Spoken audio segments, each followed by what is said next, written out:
কি খবর সবার? ইজি বাংলা প্রথম পত্রের আমাদের আয়োজন চলতেছিল তোমাকে পাওয়ার জন্য স্বাধীনতা কবিতার সৃজনশীল প্রশ্ন, এবং সেই জন্য আপনারা আমার ডাকছেন কিউআর কোডের মাধ্যমে। এবং আমি শেষমেশ লাস্ট সৃজনশীল প্রশ্নটা আলাপ করবো এখানে ময়মনসিংহ বোর্ড 2022-এর আগের মতোই উদ্দীপক পড়বো, কবিতার সাথে মূল ভাব মিলাবো, দেন আলাপ দিয়ে শেষ করে দিব। Clear sir? বেশি পেঁচাবো না। দেখেন স্যার 6 নাম্বার।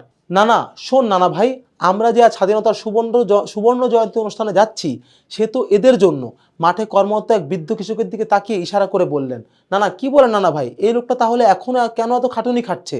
আমাদের কি তাদের জন্য কিছু করা উচিত নয়? নাতি আচ্ছা আচ্ছা নানা ভাই, এদেশের সে সময়কার সবাই কি দেশের জন্য যুদ্ধ করেছে?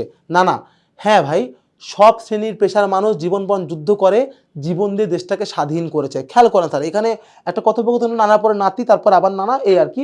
তো এখানে মূলত কি বলা হচ্ছে, এখানে বলা হচ্ছে একজন নানা দেখায় বলে, ওই যে কৃষকটা দেখতে পাচ্ছ, ওর জন্য আমরা স্বাধীন হতে পারছি। সুবর্ণ জয়ন্তী ওর কারণে পালন হচ্ছে। সুবর্ণ জয়ন্তী মানে 50 বছর। তো ওইখানকার লোকজন বললো যে, মানে নাতি বললো যে, না না কি বলো, তাহলে ওই লোকটা এত কষ্ট কেন করতেছে? এই যে দেখেন পয়েন্টটা, যে স্বাধীনতার কি জন্য আসছিল স্যার?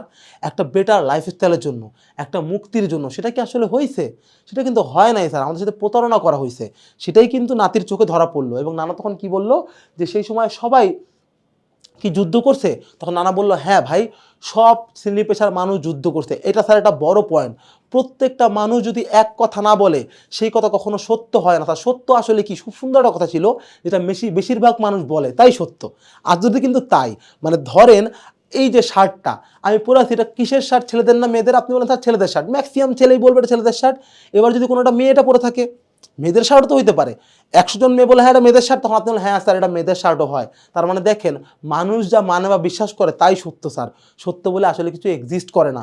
তো এই যে এখানে যে আধ্যাত্মিক কথাটা বলা, যে সেটা কি স্যার, দেশের সবগুলা মানুষ যদি একসাথে যুদ্ধ না করতো তাহলে দেশ স্বাধীন হইতো না। সবগুলা মানুষ স্বাধীনতা নামক সত্যটাকে বিশ্বাস করছে বলেনি আমাদের দেশেই স্বাধীনতা সত্য হয়ে গেছে। Clear sir? কি চমৎকার।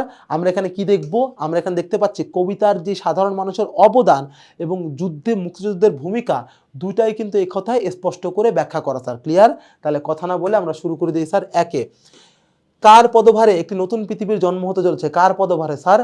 তেজি তরুণদের পদভারে। রাইফেল কাঁধে বনজঙ্গলে ঘুরে বেড়ানো সেই সব তেজি তরুণ, যাদের পদভারে একটা নতুন পৃথিবীর জন্ম হবে। Clear sir? মানে মুক্তিযুদ্ধের পায়ের ওজনে নতুন পৃথিবীর জন্ম হতে যাচ্ছে। Clear sir?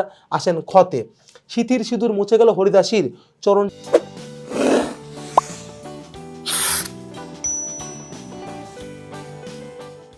ব্যাখ্যা করো। কি ব্যাখ্যা স্যার? সিথির সিঁদুর হরিদাসীর মুছে গেল কেন স্যার? একজন হিন্দু মহিলা, তার সংসার শেষ হয়ে গেল মুক্তিযুদ্ধের জন্য।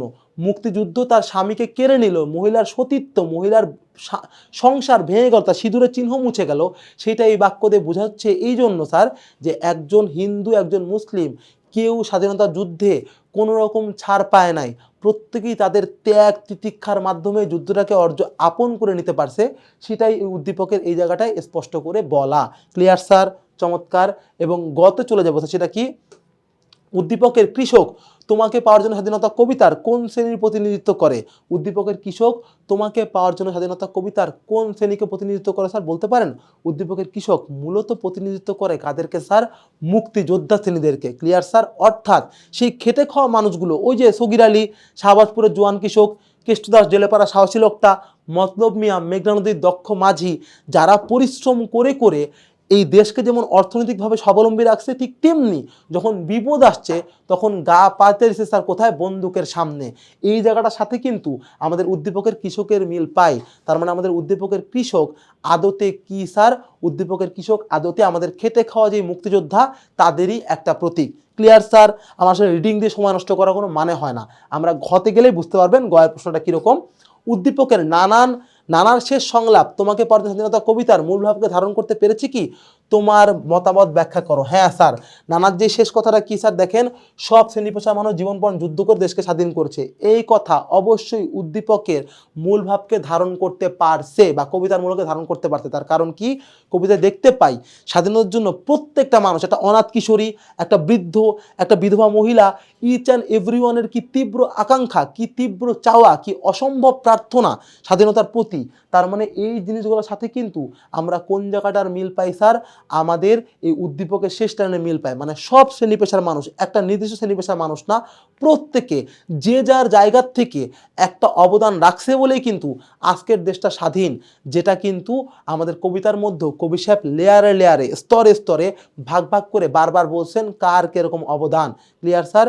ইনশাল্লাহ এই জিনিসগুলো যদি উল্লেখ করা যায় তাহলে আপনি বলতে পারবেন যে অবশ্যই কবিতার মূল ভাব এই উদ্দীপক ধারণ করতে পারছে।